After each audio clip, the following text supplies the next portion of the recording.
I'm Shawn from Famous Faces. I'm Sebastian from Invest Comics. And aside from these quality reviews, make sure you hit investcomics.com for all your comic book news and other comic booky things. I feel like I'm on movie phone. All right, we got to do this. I like that voice. Action Comics #1. We didn't like it. Other people seem to like it. Other people like it. I like old Superman. I'm done with it. Yeah, that's our review. That's that. I know plenty of people liked it. Not for us. Not for me. It's just... Yeah. Apparently it was so bad, some guy was offended by it, so he had to cancel all his orders for #2 and 3. Apparently it wasn't that bad. Apparently some store felt the need to cancel it. I think that's a bit extreme. Yeah. God forbid Superman cursed. Yeah. Oh, it said God. I might cancel this video. Yeah.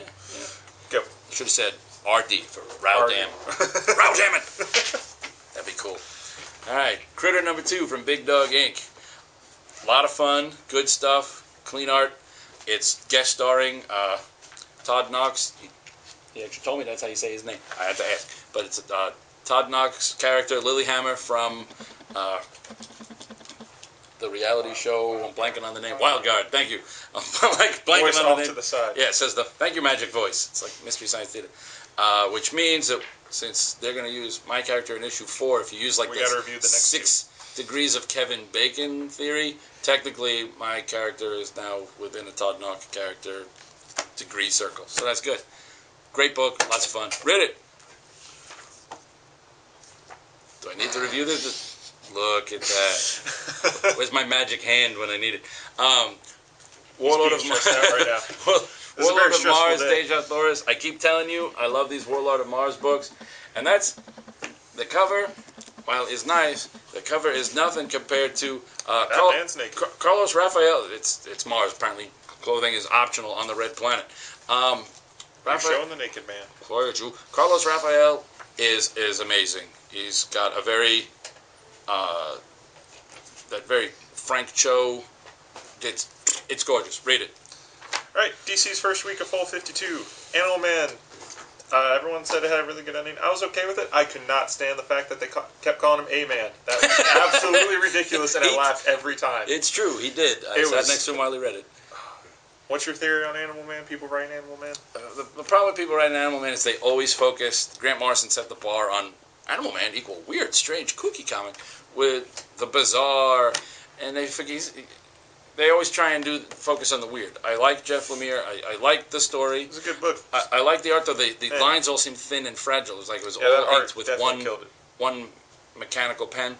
But they focus all on the weird aspect of Animal Man and not enough fun. This is a guy who can have the power and the ability of any animal. Heck, he takes on the weight of a bumblebee in this to not make the floor creep. Really well. You know, so you focus on that, and I'm sure there's a million ideas without having to out-weird the last weird. Stop the rant. I'm ranting. Kurt Busiek's Kirby Genesis. I'm loving this book. It really is the next best thing to New Kirby, and it's got everything that made all the style, all the visual, and all the even the manner of speaking that made Kirby books, but it's still done in a way that makes it work in a 2011 setting. So, it's très bien. Batgirl #1. Fangirls and fanboys freak out because, oh my god, Barbara Gordon's walking again. Oh no. Yeah, it addresses that. It touches on that. It explains why. I enjoyed it a lot. I thought this was one of the best ones. Oh yeah, the other book we're out of, Detective Comics #1. That was my favorite one. That was awesome. I hated Tony Daniels' Batman. I thought it was bleh. His Detective, though, that was really good. Pick that up if you can find it anywhere. We're sold out of it, but it's true. I can show you the space where it was. I think there's a picture or something. Go to the next one. I'll find that picture. That's Batman. Yeah, Batgirl was good. It's still, I don't know. I thought it was really good. It was good. That's Green Lantern. It's Gail Simone writing Batgirl. It's not like anything bad can come of that. Looking forward to issue 2. It's still just a weird transition to go from Oracle to Batgirl. Terminator, RoboCop, Kill Human. There you go. Just say that title. Terminator, RoboCop, Kill Human. That's all you need. This continues to be a lot of fun. Oh, RoboCop. It's good stuff. This is what the DC relaunch has done to me. This is going to be the first book that's canceled. I'm just Damn you! Mr. Omac. My favorite... I'll settle. Oh, Mac, you can cancel. My favorite book this week was Batwing, which, and I never thought I would say, and no one who's ever known me thought I would say these words, I only bought this to support my boy, Judd Winnick. Your boy. After 7 years of bashing him, I hated it for like 7 years. His Justice League Generation Lost and Power Girl completely reversed me, won me over enough that I gave this a shot, and it was great. This character, he gets to be Batwing gets to be both within his African country. He is both his own Batman and his own Commissioner Gordon. How great is that? The art's good. That's great. You can just, he doesn't even have to signal himself. He just knows when he's needed. But it was really good. There's a great line in here where he's trying to figure out, he says, I told Batman, dressing like a bat isn't going to scare people in Africa. They've seen too much. Batman said to me, you're just going to have to sell it. And then he's like, and he's right. It's all about a show, putting on a show. He goes, I have to create a myth. And myths are something we do really well in Africa. And I think that page just summed up everything I needed to know I was really going to love this. And then the rest of the book was great. And the artwork in this is gorgeous. It was Ben Oliver. It's très bien. Morning Glories 12 came out. I know a character's name. It's Miss Hodge. You looked right before we did the review. I knew her name was Miss something. It's Miss Hodge. She's the guidance counselor. She's going to try and turn around and save Morning Glories Academy, and it is really, really good. This is probably the best issue of the series so far. The boys. When you've got an ongoing investigation into whether or not Jack from Jupiter is being framed for killing a bunch of transvestites he's been sleeping with, you know you've got comic book gold. And, yep. That's what that looks like. There was nudity. It's okay. It wasn't the... but yeah, it's the boys. What else do you need to know? Green Arrow #1 by J.T. Kroll. I liked it much more than the previous arc that he did. This one was good. Focused on Green Arrow Industries. I enjoyed this quite a bit. So, this is awesome. I just saw the last couple pages. I don't even care about the rest of the book. This is fantastic. I read the free comic book day one of this, and I fell in love with this. This is The Intrepid ESCAPEGOAT by Brian Smith. This book is just, it's a lot of fun. It's got everything from magic to escape artists to detectiveness to... What are the people called in the back?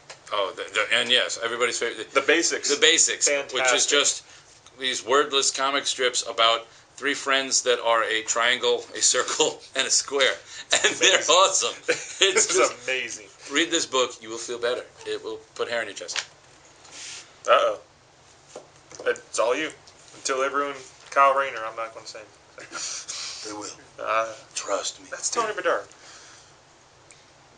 They'll find a way. They'll take him off the book and they'll put. I know, but they'll take him off and put somebody else on there. Oh. Justice League International. I like this book. I do. It's Dan Jurgens is writing it, and who better to write a Booster Gold led team? And he did some of my favorite stuff with this JLI when they went back to being Justice League America and blah blah blah. And it's a good solid issue. I don't understand why this team and anything that there's nothing in here that would not have worked had they not made none of these characters know each other yet. So I don't understand why it's like, look, we'll put the same characters on a team that everybody loved, but now they have there's nothing connecting them, and none of that is there. So I don't understand why they did that. If they like the original JLI, should they pick it up? Dan Jurgens did what Dan Jurgens does. You say, these are the pieces we're giving you, Dan, and he makes gold out of it. And Aaron Lopresti's art is always gorgeous. So if they like the original JLI, pick it up? Yeah. Okay. It's good. I'm just going to cry anyway because these next 2 years. So. It's like one missing ingredient from making it the greatest thing ever to happen in comics.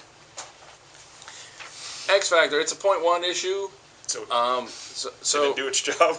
It did. Unlike most of Marvel's .1s, Peter David actually understood what a .1 is for. It's a done-in-one story that manages to have enough of a plot that there's a point to reading this issue, even if you've already read everything in his X-Factor run, and if you've never read it, it gives you everything you need to know, and it does it without making you feel like, wow, this whole book is just stopping to tell me. No, Peter David did a great job with this.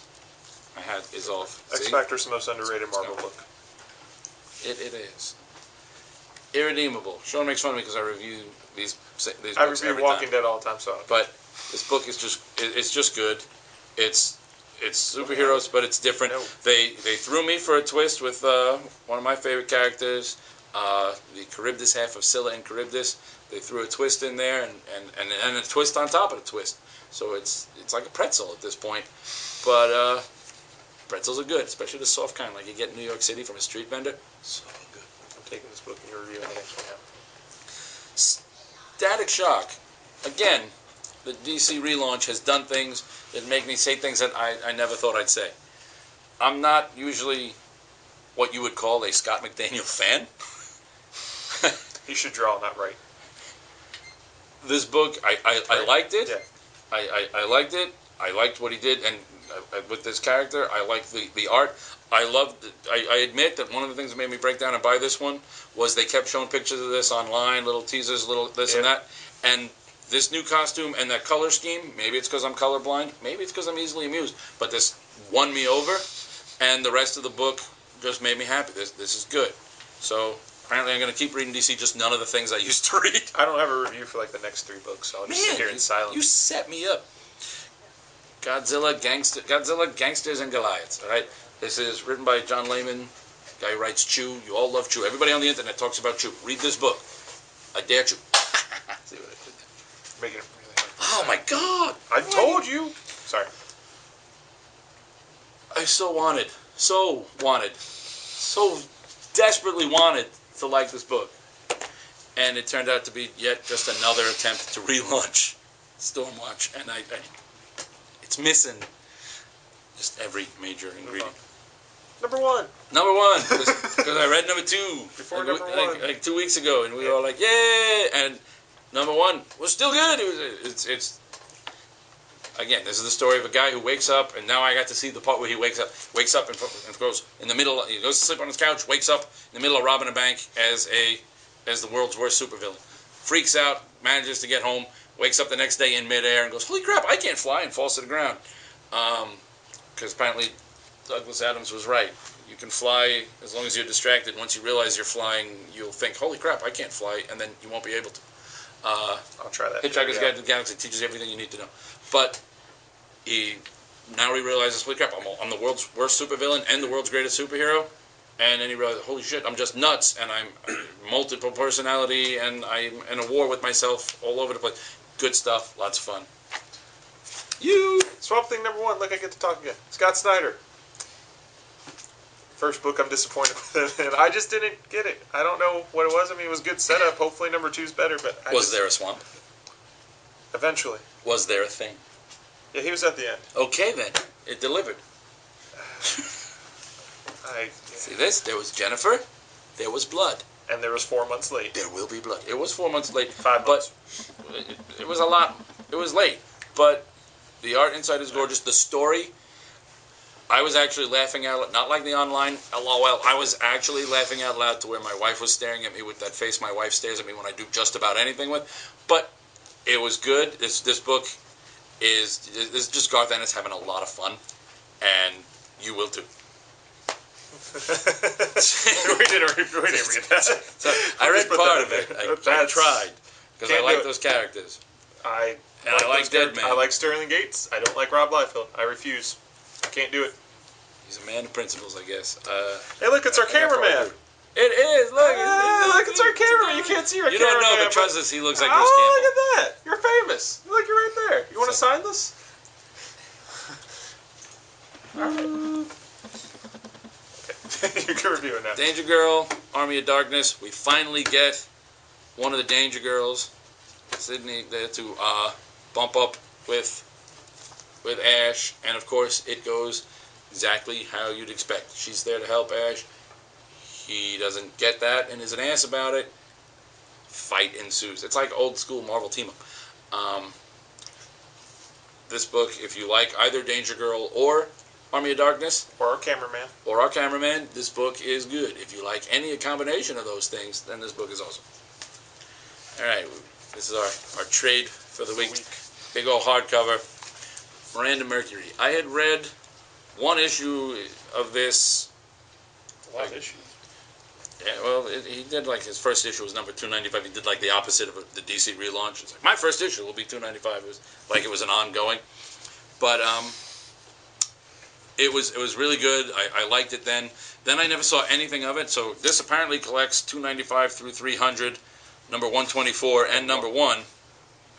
But I never saw any of them past number 295. So I don't know if the rest of them are out there. I don't care. I saw this was available. I ordered this, and this is awesome. If you like, I don't know what can I compare this to. If you like Robert Kirkman's Invincible, or more specifically his Tech Jacket, Tech Jacket's good. And even the Super Dinosaur one, this has a lot of that same feel. Even the art fits well in that category. They do a lot of really cool stuff in here. It's gorgeous to look at. It's a lot of fun to read, and it just feels like a fun comic.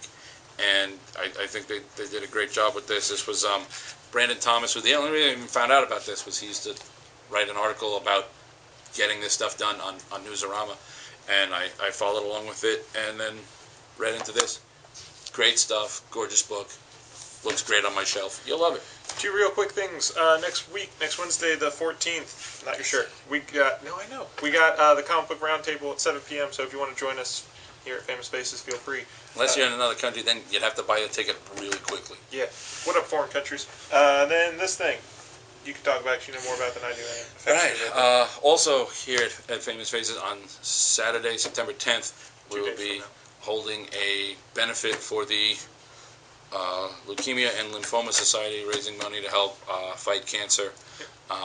We've got various reasons for doing it, but basically we're nice people. We're dorks with a cause, and it's what we do. We got a lot of pages, so buy a raffle ticket. We got pages from Nicole Scott. We got original artwork from Carl Moline. We just got like 3 more things in today, so I'm sorry I can't remember who they're from. There's a bunch of stuff, and it's gorgeous. What? The events page. Oh yeah, you can find out. Sorry, cameraman's telling me stuff. You can find all this out on our events page, Famous Faces, events at Famous Faces, or our regular events at Famous Faces. I think Invest Comics is posting something about it too. We'll probably have something up on Invest Comics. Yep. And you can also check Invest Comics is doing a separate fundraiser for the Comic Book Legal Defense Fund called One and Done. We're still taking one-page. You can find all the information on there. We're still taking one-page. One-page submissions. We're doing a comic of one-page stories, and all the rules on there. Each page has to end with a death. That's basically our gimmick. It's one and done, and it's going to help the Comic Book Legal Defense Fund to make sure that people like us can do stupid comics like that. We're all about giving. So, all right, that's it for this week. I'm going to go home and watch football now. And I don't know what